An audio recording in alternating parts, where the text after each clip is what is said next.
एकता दिवस के मौके पर प्रधानमंत्री नरेंद्र मोदी ने स्टैच्यू ऑफ यूनिटी पर पुष्पांजलि अर्पित करते हुए कहा कि हम सब एक हैं तो सेफ हैं। प्रधानमंत्री के बयान के बाद राजनीतिक दल के नेता अपने अपने तरीके से राजनीतिक मतलब निकालने में जुट गए।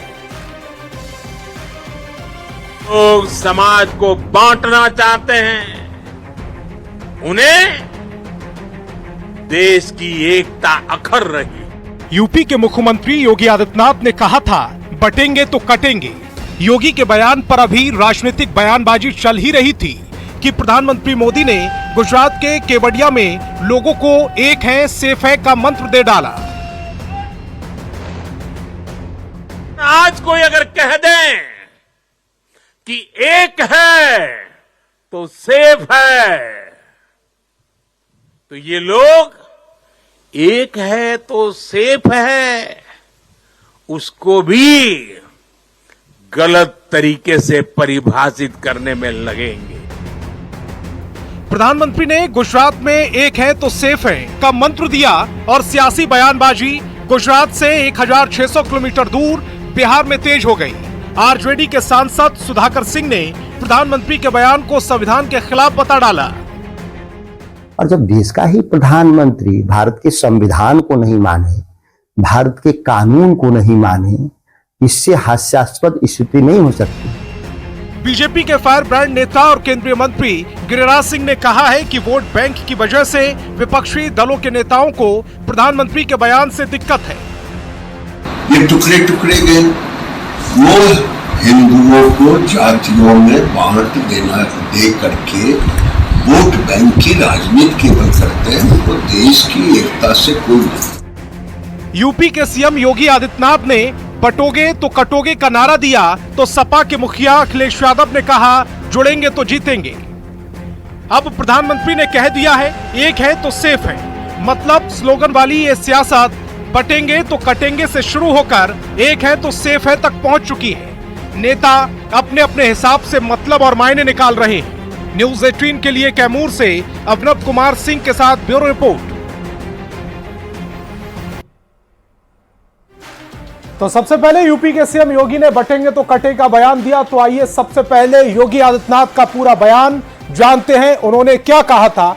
आप देख रहे हैं बांग्लादेश में कैसे मारा गया, ये वो बयान रहा। किसने क्या कहा आप देख रहे हैं कि बांग्लादेश में कैसे मारा गया था। यहां भी अगर हम बटेंगे तो कटेंगे, ये आदित्यनाथ रहे, उनका फोटो रहा, उन्होंने ये बयान दिया है। कुछ लोग जाति के नाम पर बांटेंगे, ये योगी आदित्यनाथ ने कहा था कि क्षेत्र या भाषा के नाम पर अराजकता फैलाते हैं।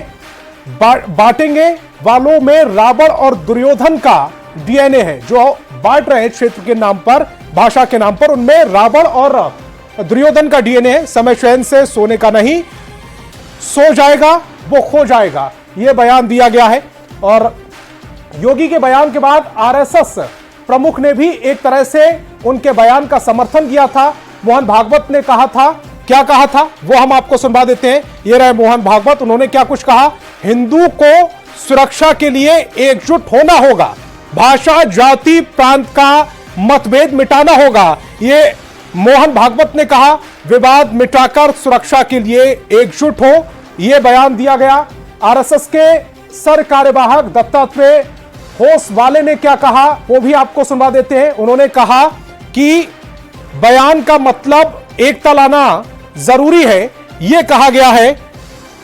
लोक कल्याण के लिए हिंदू एकता जरूरी है, यह कहा गया। और इसके अलावा हिंदू को तोड़ने के लिए लोग काम कर रहे हैं, यह भी इशारा किया गया है। यह साफ तौर पर कह ही दिया गया, इशारा क्या गया, इतनी सारी बातें कही गई हैं।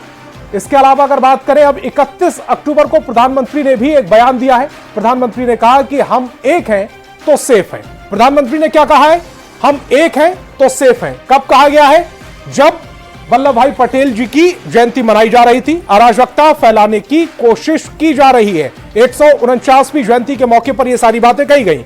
देश के अंदर और बाहर की ताकतें लगी हुई हैं। कांग्रेस का मिशन है समाज को बांटो, सत्ता पर कब्जा करो। हमारी एकता को ही देश की ढाल बनाना है। यह भी कहा है प्रधानमंत्री नरेंद्र मोदी ने, हम बटेंगे तो बांटने वाले महफिल सजाएंगे, हम बटेंगे तो बांटने वाले महफिल सजाएंगे, यह बयान कहा गया है। बीजेपी के राष्ट्रीय प्रवक्ता सुधांशु त्रिवेदी कैसे इस बयान का मतलब बताते हैं वो भी सुन लीजिए। किस तरह से बताते हैं बयान का मतलब। जहां हिंदू कमजोर हुआ वो हिस्सा देश से कट गया। ये सुधांशु त्रिवेदी राष्ट्रीय प्रवक्ता बीजेपी वो कह रहे हैं कि श्रीनगर में कश्मीरी पंडित 6 महीने में साफ हो गए। लाहौर में 1947 में 75% जनसंख्या हिंदू सिखों की थी। कराची में हिंदू सिंधु और हिंदू पंजाबी 2/3 थे। लाहौर में कराची से 6 महीने में हिंदू साफ हो गए। काबुल में 1950 तक हिंदू और सिख 1/3 थे और वो भी अब साफ हो गए। ये सुधांशु त्रिवेदी के तर्क हैं। योगी के बयान के बाद इस पर सियासत भी खूब हो रही है। विपक्षी नेताओं ने कई बयान दिए। तेजस्वी यादव ने कहा कि वे बांटने की साजिश कर रहे हैं। ये तेजस्वी यादव ने कहा कि वो बांटने की साजिश कर रहे हैं। तेजस्वी यादव का बयान, हमें एकजुट रहने की जरूरत है। वो बांटने की साजिश कर रहे हैं, हमें एकजुट रहने की जरूरत है। नफरत फैलाने की साजिश हो रही है, ये तेजस्वी यादव ने कहा है। भाई को भाई से लड़ाने का मंसूबा रखा जा रहा है। और इसके अलावा अगर बात करें तो समाजवादी पार्टी के अध्यक्ष, समाजवादी पार्टी की ओर से क्या कुछ कहा गया है वो भी देख लीजिए। समाजवादी पार्टी के अध्यक्ष, उन्होंने क्या कुछ कहा है। जुड़ेंगे तो जीतेंगे। क्योंकि यूपी में विधानसभा चुनाव है, ऐसे में उन्होंने कहा है कि जुड़ेंगे तो जीतेंगे। तो चुनाव से पहले एक बार फिर हेमंत सोरेन को बीजेपी जोरदार तरीके से घेरने में लग गई है। और इस बार मुद्दा भ्रष्टाचार या लूट का नहीं बल्कि उम्र में घोटाले का है। हेमंत सोरेन की शपथ पत्र के मुताबिक पिछले 5 साल में उनकी उम्र 2 साल ज्यादा बढ़ गई, जिस पर बीजेपी हमलावर है। तो बचाव में उतरे जेएमएम कांग्रेस के नेता विरोधियों के हमले को डर और हताशा बता रहे हैं।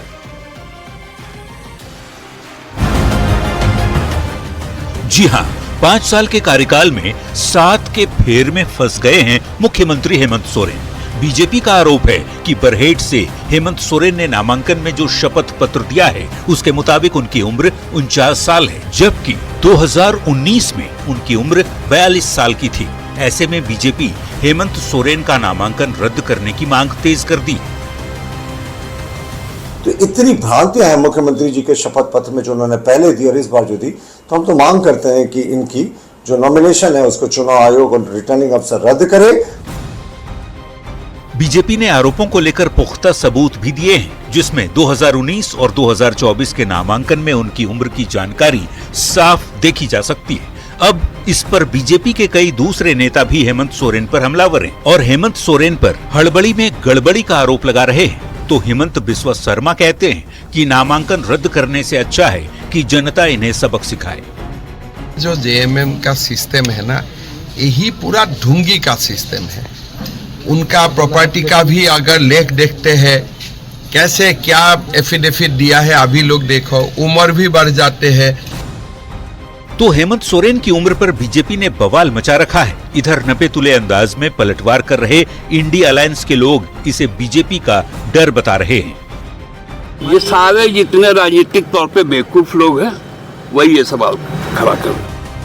बीजेपी ने हेमंत सोरेन की पत्नी की कार को लेकर भी शिकायत दर्ज की है, जिसकी जानकारी 2019 में दी गई थी, लेकिन 2024 में वो कार ही गायब है। अब पूरा मामला निर्वाचन आयोग के पाले में है। शिकायत भी हम लोग के पास प्राप्त नहीं हुई उसी को, वैसी होगी में तो उसको देखा जाएगा। अभी कोई टिप्पणी करवाना उचित नहीं होती है। कहते हैं राजनीति के दंगल में लड़ाई ऐसे ही लड़ी जाती है। पक्ष विपक्ष एक दूसरे पर आरोप लगाते हैं, कीचड़ उछालते हैं, खुलासे करते हैं और फिर जनता के बीच जाते भी हैं। और जैसे ही जनता का जनादेश आता है, सारे मुद्दे शांत हो जाते हैं। तो फिलहाल आप भी 23 नवंबर तक गुलाबी ठंड के बीच सियासी गर्मी का मजा लेते रहिए। Bureau report, news 18। तो 7 की फेर वाली सियासत क्या है वो भी समझ लीजिए। हेमंत सोरेन ने बरहेट से नॉमिनेशन करते हुए चुनावी हलफनामा दिया है। बीजेपी का आरोप है कि सीएम के हलफनामे में गड़बड़ी है। बीजेपी ने हेमंत सोरेन पर गलत उम्र बताने का आरोप लगाया। इसके लिए बीजेपी 2019 चुनाव के हलफनामे का जिक्र कर रही है। 2019 के हलफनामे के मुताबिक हेमंत सोरेन की उम्र 42 साल थी। 2024 में दिए गए हलफनामे में हेमंत सोरेन की उम्र 49 साल बताई जा रही है। 2019 से 2024 तक 5 साल का जो समय होता है, बीजेपी का कहना है कि हेमंत सोरेन की उम्र 5 साल में 7 साल कैसे बढ़ गई। बीजेपी के आरोप पर जेएमएम की ओर से पलटवार हुआ है। जेएमएम नेताओं का कहना है कि बीजेपी के नेता ऐसे ही आरोप लगाते रहते। तो खबर तो समझिए में आज फिलहाल